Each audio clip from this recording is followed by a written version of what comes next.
네, 오늘은 우상을 만드는 사람들 6번째 설교로서 야곱의 우상에 대해서 한번 살펴보고 주의 말씀을 듣겠습니다. 자, 우리 지난 시간에 기억나시죠? 그 야곱이 형과 아버지를 어떻게 속였습니까? 이제 에서처럼 형처럼 꾸미고 들어가서 아버지 이삭의 축복을 받았죠. 그러니까 어머니하고 짜고 이제 이렇게 일종의 그 음모를 꾸며서 아버지를 속이고 형을 속인 것입니다. 이제 물론 야곱의 마음속에는 그런 일종의 그 자기 확신이 있었죠. 아, 이 하나님이 나를 택하셨다. 그러니까 부족의 리더가 형이 아니라 나다. 그런 이제 믿음이 있긴 있었죠. 물론 하나님께서 야곱을 선택하신 것이 맞죠. 예. 어떤 의미에서 하나님이 야곱을 택하셨습니까? 메시아를 이 땅에 보내는 그 사역에 처음에 아브라함을 택하시고 또 아브라함을 이어서 이삭을 택하시고 그리고 또 이삭을 이어서 이제 그 에서가 아니라 야곱을 택하셨죠. 그렇게 메시아를 보내는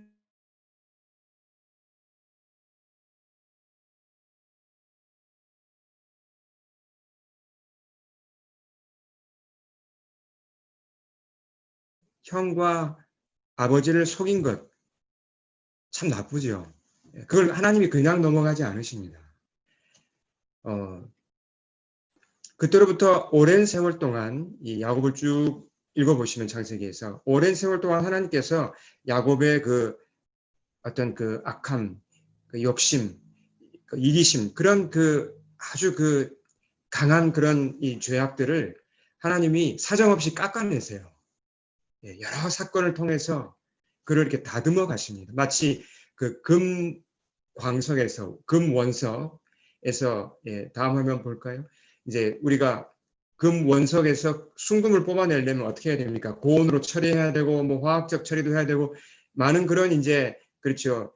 연단 과정을 거쳐서 순금을 뽑지 않습니까? 마찬가지로 하나님께서 이 사랑하는 야곱을 그냥 뭐 너는 됐다 내가 선택했다 이게 아니고 너 아직 멀었구나 내가 너를 그렇게 다듬어 갈 테다 하면서 그를 이렇게 오랫동안 키워가시고 다듬어 가시는 과정을 우리가 잘 볼 수 있습니다.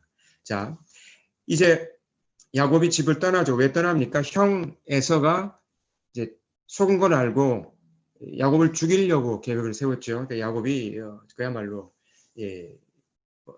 너무 이제 두렵고 어찌할 바를 모르다가 집을 떠나서 우리 지도를 보실까요?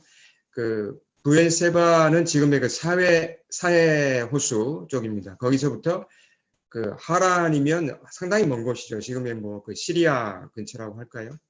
그 먼 거리를 홀로 이제 갑니다. 어디로 갑니까? 외삼촌 라반의 집으로 갑니다. 하나님이 인도를 하셔서 무사히 도착하죠. 외삼촌을 만나고 또 특별히 외삼촌의 그 딸, 외삼촌의 딸이면 야곱과는 관계가 어떻게 되죠? 사촌지간이죠. 그 언니가 레아였고 동생이 라헬이었습니다. 그 두 사촌들이 만나죠. 근데 야곱이 누구에게 특별한 관심을 갖습니까? 라헬에게 아주 특별한 관심을 가집니다. 한 달쯤 지나니까 이 외삼촌이 보기에 이 조카가 일을 아주 잘해요. 양치는 일을 맡았는데 그래서 이런 제안을 합니다. 자, 29장 15절 말씀을 한번 새 번역으로 우리 같이 한번 읽어보겠습니다. 시작. 내가 나의 조카이긴 하다만 나의 일을 거저할 수는 없지 않느냐. 너에게 어떻게 보수를 주면 좋을지 너의 말을 좀 들어보자. 자, 그러니까 야곱이 이렇게 답을 합니다. 다음 말씀 볼까요? 제가 7년 동안 외삼촌의 일을 해드릴 테니 그때 가서 외삼촌의 작은 딸 라헬과 결혼하게 해주십시오. 자, 여기서 어떤 사실이 드러납니까? 야곱이 라헬에게 이제 반했다는 걸 알 수 있죠. 네. 라헬을 향한 이 야곱의 사랑은 아주 뜨겁습니다. 뜨겁다 못해 좀 지나친 감이 있어요. 성경을 잘 읽어보시면 그 사실을 알 수 있습니다. 당시에 이 결혼하는 이 풍습을 보면 그 지방에서 그 시대에 남자 편에서 야곱 같은 이제 남자 편에서 여자를 아내로 이렇게 맞이하려면 뭔가를 이렇게 장인에게 뭔가를 드려야 합니다. 그것이 결혼 지참금이었죠. 그러니까 따님을 데려가는 대신에 제가 이런 사례를 하겠습니다. 뭐 이게 전혀 무슨 그 사람의 몸값이나 뭐 그런 건 아니지만 그런 관습이 있었습니다. 결혼 지참금을 장인에게 이제 드려야 하는데 야곱이 어떻습니까? 가진 게 있습니까? 몸만 빠져나와서 지금 도망왔는데 뭐 가진 게 없죠. 그래서 야곱이 이렇게 제안을 합니다. 이제 그가 한 말을 좀 쉽게 풀면 그렇죠. 지금부터 제가 7년 동안 열심히 일해서 저의 이 월급 품삯을 다 모으겠습니다. 그걸로 제가 결혼 지참금을 마련하겠습니다. 이런 얘기를 하고 있죠. 자, 우리는 그냥 7년 결혼 지참금 뭐 7년 동안 일해서 마련하는구나 이렇게 생각하는데 이게 그냥 넘어갈 부분이 아닙니다. 자, 그 당시 이 결혼 지참금도 그래도 액수가 어느 정도 정해져 있죠. 뭐 무조건 많이 내거나 적게 낼 수는 없지 않습니까? 그 학자들에 따르면 대략 한 2년 내지 2년 반의 이 보수 품삯을 모은 것이 일반적인 결혼 지참금이었다고 합니다. 예. 적은 액수는 아니죠. 2년 반 정도의 연봉이면 그걸 고스란히 모은다고 하면 결코 적은 액수는 아닙니다. 근데 야곱이 몇 년 자기 품삯을 다 모아서 결혼 지참금으로 준다 그랬죠. 7년입니다. 그러니까 보통 사람들에 비해서 거의 3배의 결혼 지참금을 지금 준다고 한 것입니다. 자, 무엇을 여기서 우리가 엿볼 수 있습니까? 야곱의 마음에 이미 무슨 대가를 치르고라도 무슨 비싼 값을 치르고라도 나는 라헬과 결혼하겠다. 굉장히 강한 의지가 엿보이죠. 이와 동시에 조금 지나치다. 야곱이 라헬에게 조금 이렇게 지나치게 집착하는 게 아닌가. 이런 것도 우리가 엿볼 수가 있습니다. 자, 20절 말씀 우리 같이 한번 읽어보겠습니다. 20절. 네, 시작. 야곱이 라헬을 위하여 7년 동안 라반을 섬겼으나 그를 사랑하는 까닭에 7년을 며칠같이 여겼더라. 네. 7년을 며칠같이 여겼다. 참 대단한 사람인데요. 자, 라헬이 아버지의 양을 아마 책임지고 있었던 것 같습니다. 그 양을 치는 장면이 성경에 나오죠.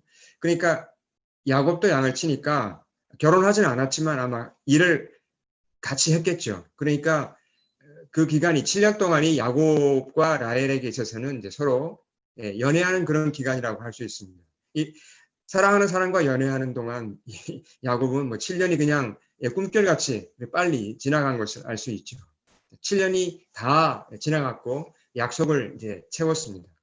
야곱이 라반한테 가서 이렇게 얘기합니다. 21절 우리가 주목해서 한번 보겠습니다. 제가 읽겠습니다. 내 기한이 찼으니 내 아내를 내게 주소서 내가 그에게 들어가겠나이다. 자, 이게 어떤 장면입니까? 남자가 이 여자랑 결혼을 할 때 부모님의 승낙을 받아야 되죠. 아무리 뭐 이렇게 그 당시는 사촌간에 결혼했다고 하지만 부모님의 승낙을 받을 때 남자 편에서 말을 정중하게 합니까? 그냥 막 합니까?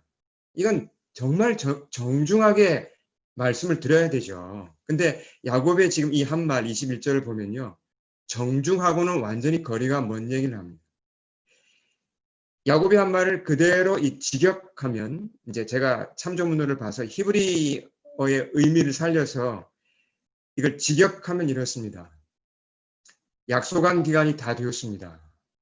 라헬을 제 아내로 주소서. 제가 이제 라헬과 동침하려 합니다. 예, 함께 지금 자야 한다는 것입니다. 관계를 맺겠다는 거죠.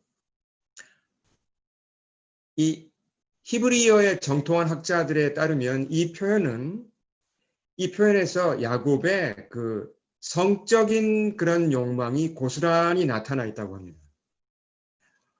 그 당시 사람들은 이 품위를 참 중요하게 여겼는데, 그런 사회 분위기를 생각하면 이 야곱의 이 말은 굉장히 이제 무례하기까지 한 것을 알 수 있죠. 이제 아마 마음이 급하고 막 그러니까 이렇게 말이 나온 것 같아요. 그런 식으로. 여기서도 우리가 이 야곱의 이 집착, 라헬을 향한 집착이 얼마만큼 강했는지 알 수 있죠. 자, 한번 생각해 보겠습니다. 왜 이렇게 야곱이 라헬에게 매달릴까요? 이렇게 집착하면서 매달릴까요? 자, 그냥 결혼 지참금도 왜 7년씩이나 이렇게 보통 것보다 3배나 더 내겠다고 하면서 라헬을 꼭 차지하려고 이렇게 했잖아요. 사실 근데 그 결혼 지참금이란 건요, 누가 가지는 거죠? 라헬에게 돌아갑니까? 장인에게 주면 자기 딸에게 줍니까? 그렇지 않습니다. 그 성경을 참조하시면 라헬에게는 한 푼도 돌아가지 않습니다. 몽땅 라반이 다 가져갔습니다. 그걸 알면서도 야곱이 그렇게 7년의 연봉을 다 모아서 주었습니다. 아낌없이 투자한 거죠. 자, 여기서 우리가 주목할 사항이 있습니다. 야곱에게 라헬은 누구인가 하는 것입니다. 사랑하는 여인, 내가 정말 내 모든 걸 바쳐 사랑하는 여인 이상의 존재라는 것입니다. 예. 자, 야곱의 입장을 한번 다시 생각해 보죠. 야곱에게 무슨 결핍된 게 없을까요? 야곱이 지금 이제 성당에서 결혼을 앞두고 있는데 뭔가 이렇게 내적으로 결핍된 게 없을까요? 결핍된 것이 많습니다. 특별히 그는 오랫동안 아버지 이삭의 인정을 받지 못했습니다. 사랑도 받지 못했습니다. 하나님이 야곱을 택했다고 하는데도 아버지는 어떻게 했죠? 네가 아니다. 형이다. 그렇게 야곱을 밀어내셨습니다. 아버지의 사랑을 받지 못한다는 건 굉장히 큰 결핍이 되죠. 가장 친해야 될 쌍둥이 형 에서와는 원수 시간이 되었습니다. 그리고 그래도 자기를 사랑하고 마음이 통했던 어머니 리브가는 이 졸지의 집을 갑자기 떠나는 바람에 더 이상 볼 수가 없어요. 예, 심적으로 얼마나 야곱이 외롭고 힘들었겠습니까? 많은 결핍이 있다는 걸 알 수 있죠. 그리고 또 이 홀몸으로 지금 하란에 왔지 않습니까? 부유한 부족장의 아들로 태어나서 편하게 살 수 있었는데 졸지에 다 잃어버리고 이제 홀몸이 된 것입니다. 뭐 가족도 없죠, 재산도 없죠. 누가 알아줍니까? 그러니까 누가 보아도 야곱은 빈손이에요. 실패한 사람입니다. 야곱이 보세요. 지금 라헬을 사랑하는 정도가 아니에요. 라헬에게 몰입합니다. 이런 이제 전체적인 뉘앙스를 보면 야곱의 마음에 이런 소원이 있다는 걸 알 수 있습니다. 그래, 라헬이 희망이야. 라헬만 얻으면 얼어붙은 내 인생에도 봄이 올 거야. 라헬과 함께라면 행복한 가정도 이룰 수 있고, 라헬과 함께라면 이 실패를 다 만회하고 내 인생이 정말 이 봄바람을 타고 올라갈 수 있듯이 그렇게 내 인생이 다시 뜰 수 있을 거야. 어떤 그런 소원을 가졌다는 걸 알 수 있습니다. 자, 우리가 여기서 분명히 보이죠. 야곱에게 라헬은 우상이 된 것입니다. 자, 다음 화면 보실까요? 영화 제목을 제가 3개 한번 뽑아봤습니다.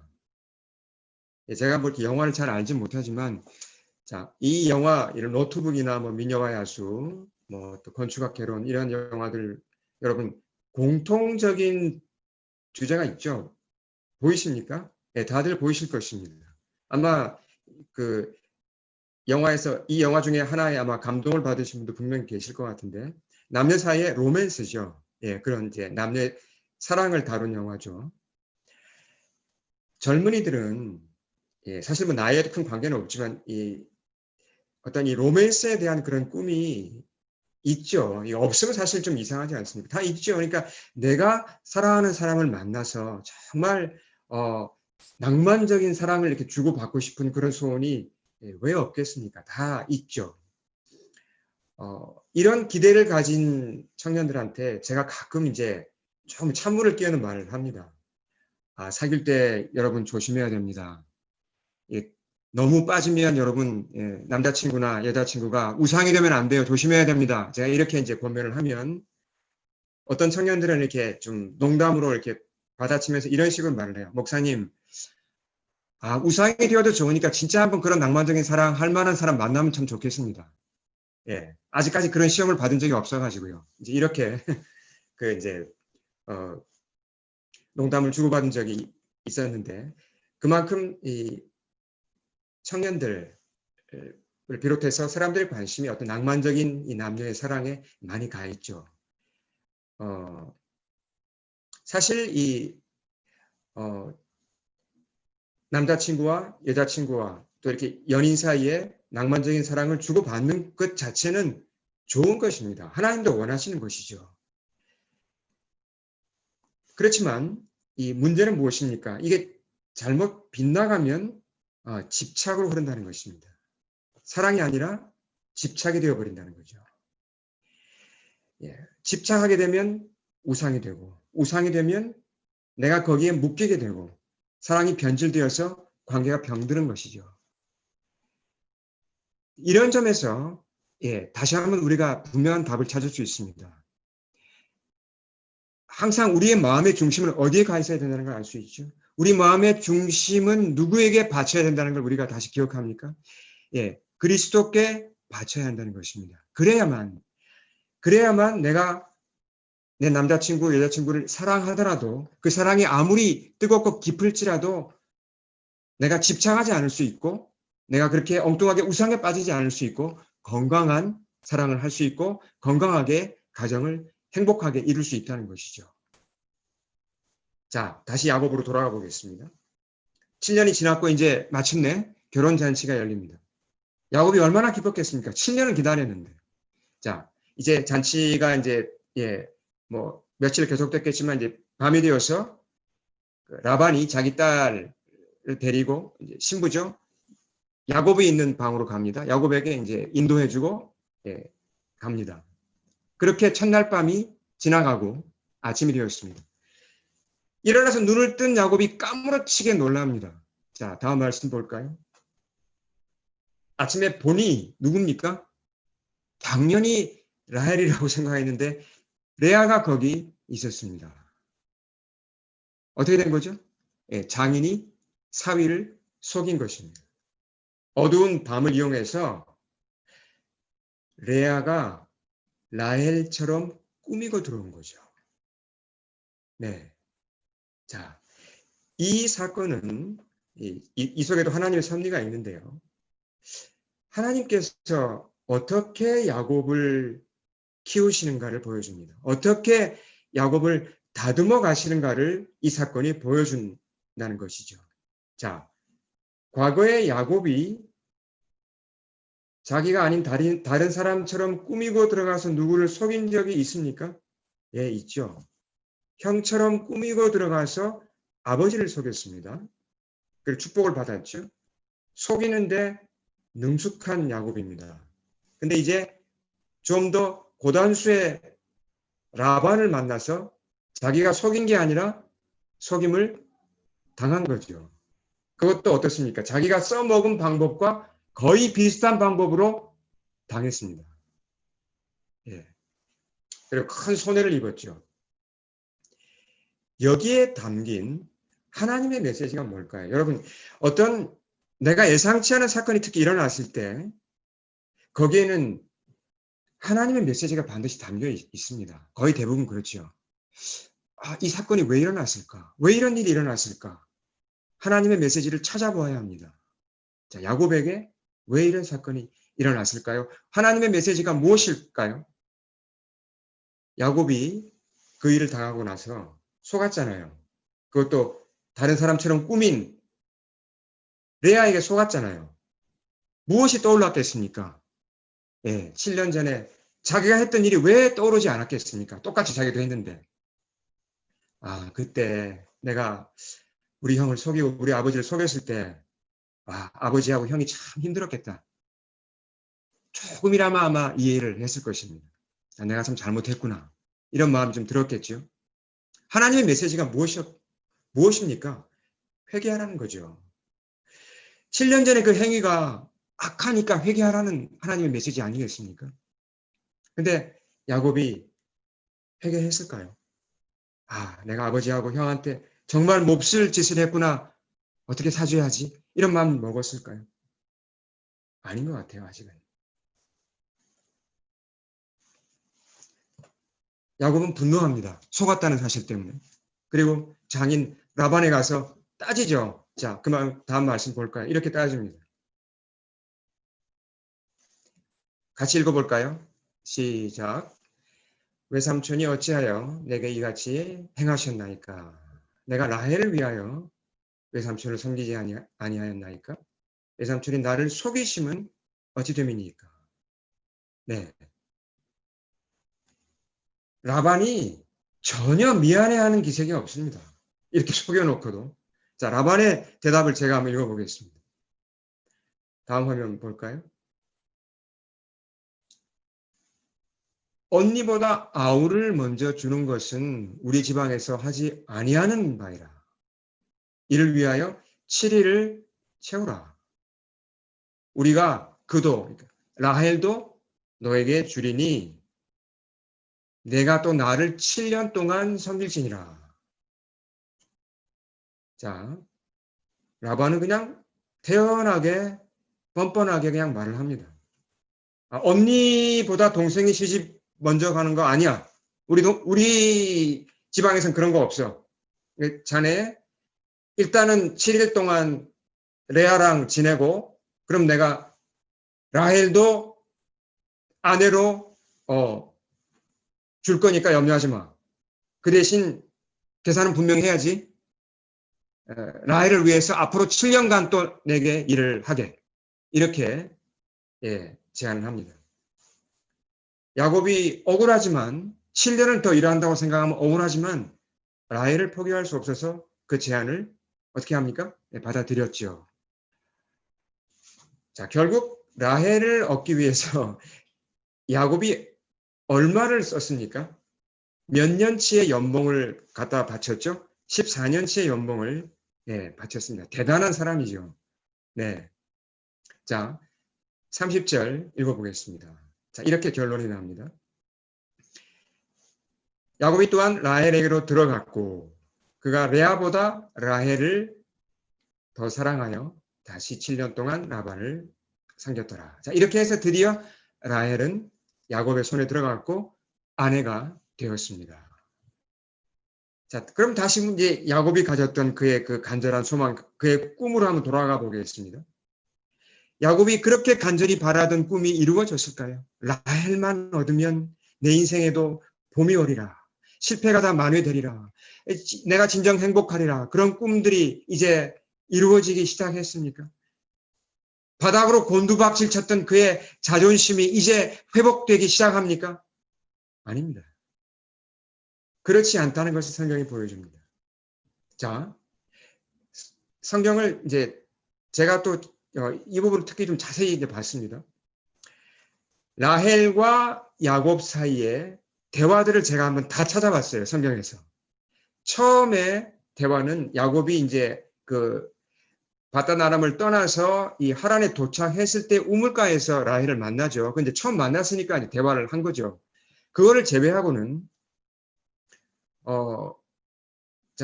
딱 하나만 성경에 남아 있습니다. 라헬과 야곱 사이의 대화가. 근데 사실 라헬과 야곱이 몇 년을 함께 있었죠? 처음에 7년 동안 뭐 양치는 일 같이 했죠. 그리고 결혼하고도 라헬이 물론 먼저 이제 죽었지만 거의 한 15년, 합쳐서 최소한 20여 년을 라헬과 야곱이 함께 했습니다. 자, 뭐 대화가 없다고 치더라도 20여 년 동안 부부가 그래도 대화를 하지 않았겠습니까? 그 중에 유일하게 하나가 성경에 기록되어 있어요. 그러니까 이 대화는 중요하죠. 이 두 사람의 관계를 보여주는 뭔가 메시지가 있는 대화일 것입니다. 자, 그것이 무엇인지 한번 보죠. 30장 1절부터 3절인데요. 1절과 2절만 한번 보겠습니다. 자, 1절을 먼저 한번 읽겠습니다. 1절 시작.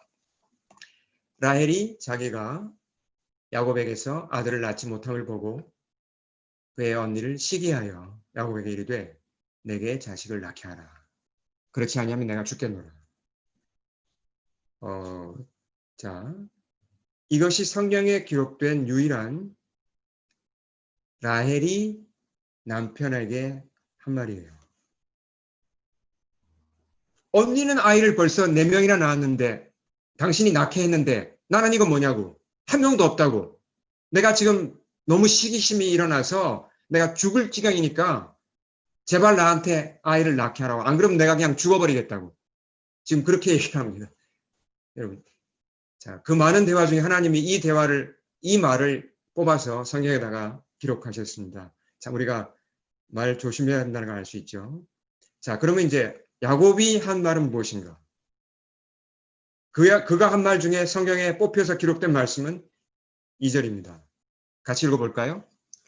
야곱이 라헬에게 성을 내어 이르되 그대를 임신하지 못하게 하시는 이는 하나님이시니 내가 하나님을 대신하겠느냐. 자, 화를 냈어요. 소리를 지르면서 지금 얘기한 겁니다. 내가 하나님을 대신하겠냐고. 내 책임이냐고. 이렇게 지금 자기 아내를 타박합니다. 뭐가 드러납니까? 야곱과 레아의 부부 관계가 어떠한지 그대로 드러나죠. 꿈이 이루어졌습니까? 야곱의 꿈이 이루어졌습니까? 아닙니다. 그가 생각했던 그 꿈은 저만치 달아나 버리고 없어요. 오히려 야곱은 그 전보다 더 황폐해졌어요. 내면이. 화를 내고 이렇게 이 자매 사이에서 갈등하고 또 라반의 눈치 보며 일하느라고 내면은 더 황폐해진 것을 알 수 있습니다. 남녀 사이에 이 정상적인 사랑은 참 아름답죠. 복된 것입니다. 하나님이 축복하시는 것이죠. 이렇게 서로 남녀가 서로 사랑하면 어디서도 찾을 수 없는 그런 행복이 오고 또 삶의 의욕이 솟아나고 자존감도 높아지죠. 저도 결혼하면서 그런 걸 많이 체험했거든요. 근데 사랑하는 사람이 내 우상이 되면 얘기가 달라집니다. 우상은 조금만 섞여도 전혀 얘기가 달라집니다. 자, 한번 예를 들어 보겠습니다. 전혀 사실이 아니지만 제가 한번 예를 드는 것입니다. 만일 제가 제 아내에게 제 아내를 사랑하는데 제가 좀 지나치게 보다 완벽한 사랑을 요구한다고 한번 가정해 보겠습니다. 이건 가정입니다. 자, 제가 이렇게 아내한테 요구합니다. 항상 나를 그냥 있는 모습 그대로 받아줘. 내가 부르면 언제나 포근한 목소리로 답을 해주고 내가 필요한 것을 다 채워주고 내 영혼까지 만족시켜주는 그런 아내가 되어줘요. 제가 이렇게 맨날 요구하고 있어요. 자나깨나. 제 아내가 마음이 편하겠습니까? 처음에 살짝 편할 수 있겠죠. 나를 이렇게 사랑하는구나. 근데 이게 부담이 되죠. 어떻게 제 아내가 저를 완벽한 사랑으로 사랑해 줄 수가 있겠습니까? 근데 제가 계속 그렇게 요구한다면 숨이 막힐 것입니다. 잘못하면 제 안에 병이 생길 수도 있습니다. 그리고 관계는 안 좋아지겠죠. 그러니까 사랑이 우상이 되면 이와 같은 이 병과 어떤 비극이 일어난다는 것입니다. 다시 한번 30장 1절 라헬이 한 얘기를 볼까요? 다음 페이지 넘기시면 됩니다. 라헬과 야곱이 한 말을 다시 한번 보겠습니다. 라헬이 이렇게 얘기했죠. 내게 자식을 낳게 하라. 그렇지 아니하면 내가 죽겠노라. 야곱은 이렇게 대답했습니다. 내가 하나님을 대신하겠느냐. 자, 우리가 주목해야 볼 말씀 중에 야곱이 한 말, 내가 하나님을 대신하겠느냐. 내가 하나님이냐. 이 말씀을 특히 주의해서 봐야 됩니다. 무슨 얘기입니까? 야곱이 한 말을 풀었으면 여보, 정신 차려요. 당신이 지금 나한테 요구하는 건 내가 할 수 있는 게 아니에요. 내가 어떻게 아기를 낳고 안 낳고 할 수 있습니까? 내가 못하지 않소. 오직 하나님만 하실 수 있는 일을 왜 나한테 요구하고, 내가 어찌 하나님을 대신할 수 있겠소? 지금 이런 얘기 아닙니까? 그 말이 맞죠. 하나님만 해줄 수 있는 그런 일을 남편한테 요구한다는 게 말이 됩니까? 불가능합니다. 그러니까 남편이 하지도 못하는 것을 해달라고, 하나님만 할 수 있는 것을 남편한테 해달라고, 아이를 낳게 하라. 남편이 해줄 수 있습니까? 못하죠. 그러면 라헬도 실망하고 남편 야곱도 괴로운 것입니다. 그럼 야곱은 어떻습니까? 야곱은 그러면 잘하고 있습니까? 자, 야곱을 잘 보세요. 사실은 야곱도 하나님께 기대해야 할 것을 누구에게 기대하고 있습니까? 누구에게 요구하고 있습니까? 아내에게 요구하고 있습니다. 라헬이 나의 여신이 되어줄 거야. 행복을 가져다 줄 거야. 그렇게 믿으며 살아왔습니다. 근데 그 결과는 어떻습니까? 안 되잖아요. 라헬이 무슨 여신입니까? 라헬이 무슨 하나님입니까? 라헬이 어떻게 하나님이 줄 수 있는 그런 행복을 줄 수 있습니까? 못하죠. 오히려 스트레스만 받죠, 라헬도. 그러니까 둘 사이의 관계는 더 어그러지는 것입니다. 자, 사람은 하나님이 줄 수 있는 것을 절대로 두지 못합니다. 제가 제 아내에게 어떻게 하나님만 줄 수 있는 것을 제가 줄 수 있겠습니까? 어림도 없죠. 자, 안타깝게도 많은 사람들이 야곱의 한 말에 그대로 걸립니다. 남녀 관계뿐만 아니라 세상의 모든 우상이 다 이 말씀에 걸리죠. 자, 뭡니까? 모든 우상은 이 말씀하고 깊은 관련이 있습니다. 내가 하나님에게서 구해야 할 것을 사람에게 구한다면 뭐죠? 속고 있는 것입니다. 사람은 주지 못해요. 하나님에게 가야죠. 자, 그 소설 하나를 제가 소개하겠습니다. 그 노벨 문학상을 받은 터키의 작가, 그 오르한 파묵이라는 분이, 다음 화면 볼까요? 아마 아시는 분이 계실 것입니다. 노벨 문학상 작가이기 때문에 세계적으로도 많이 알려진 분이죠. 이분이 이제 2009년에 발표한 그 소설, 그 영어 제목으로는 The Museum of Innocence라는 책이고 한글로도 번역이 됐습니다. 화면에 보시는 것 같이 순수 박물관이라는 소설입니다. 배경이 1975년 터키의 이스탄불인데요. 주인공이 아주 부유한 집안의 그 케말이라는 청년, 약 한 30대 초반 정도의 청년입니다. 그에게는 결혼을 약속한 역시 이제 부유층 출신의 그 애인이 있습니다. 이제 어느 날 그 애인에게 줄 선물을 사러 갔다가 이제 10대 후반의 젊은 아마 18쯤 됐던 것 같은데요. 그 휘순이라는 아가씨를 만납니다. 네, 가난한 집안 출신이죠. 그리고 그 휘순과 사랑에 빠져요. 자기 애인이 있는데도 이 휘순이라는 그 새로운 그 이제 관계를 만들죠.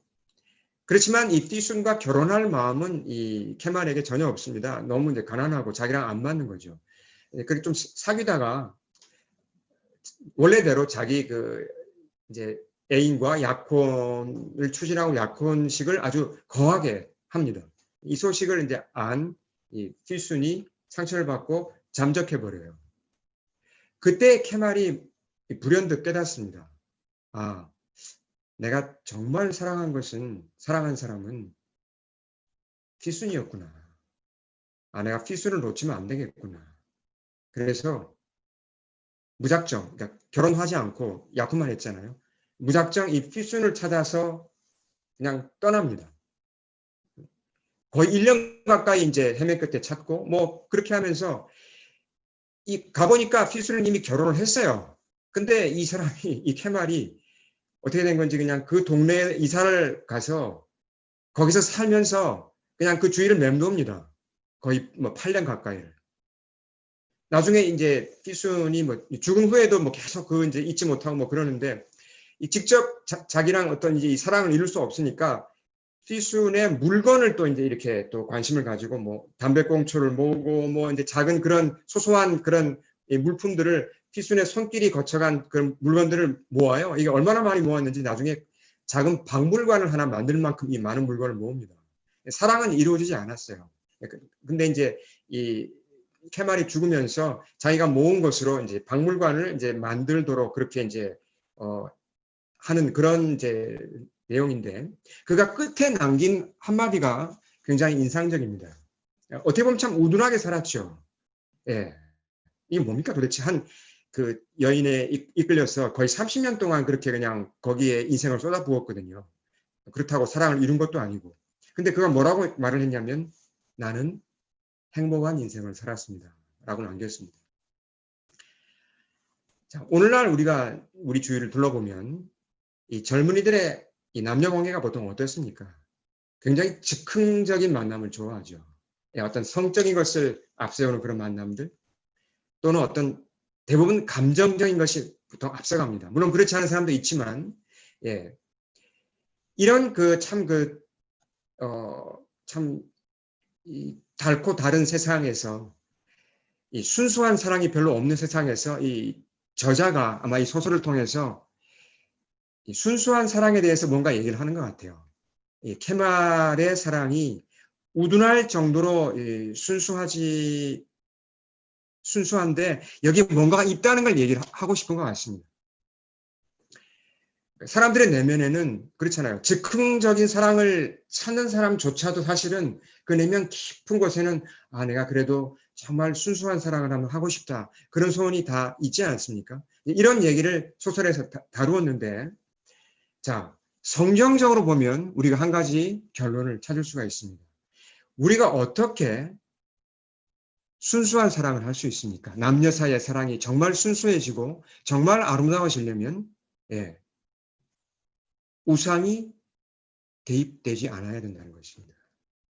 아무리 그 사랑이 뜨거워도 우상이 개입되어 버리면 야곱이 라헬을 그렇게 사랑했지만 우상이 되어 버리니까 예, 그럼 변질된 사랑이 되어 버린 거죠.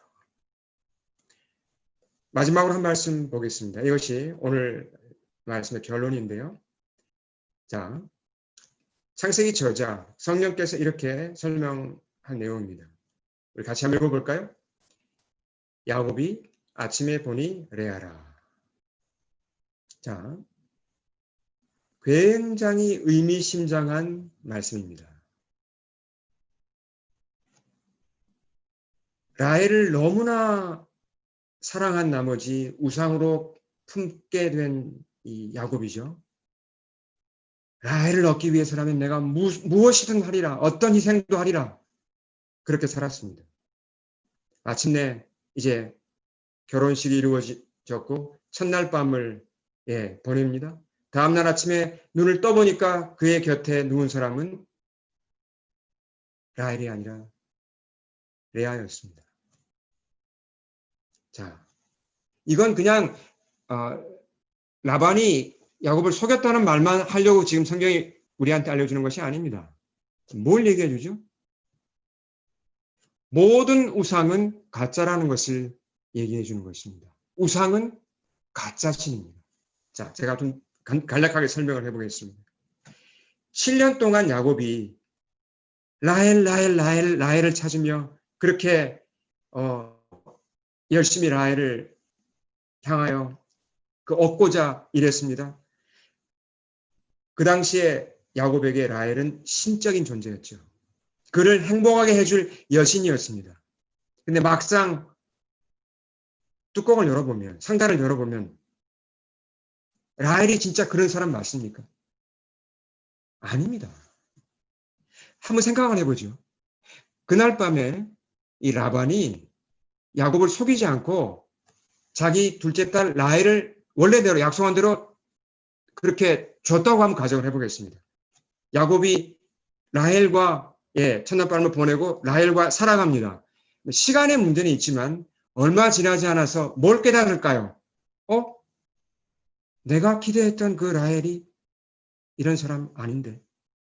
내가 기대한 그런 여신 라헬이 아니네. 살아보니까 어떻게 된 거지? 그런 날이 반드시 온다는 거죠. 우상은 우리를 속입니다. 여신 같아요. 라헬은 여신 같아요. 저 여신만 내가 붙잡으면 행복이 찾아올 것 같고 내가 원하는 게 다 될 것 같습니다. 그러나 막상 잡고 보면 뭐란 얘기죠? 라헬이 아니라 레아입니다. 진짜가 아니라 가짜입니다. 항상 그래요. 항상.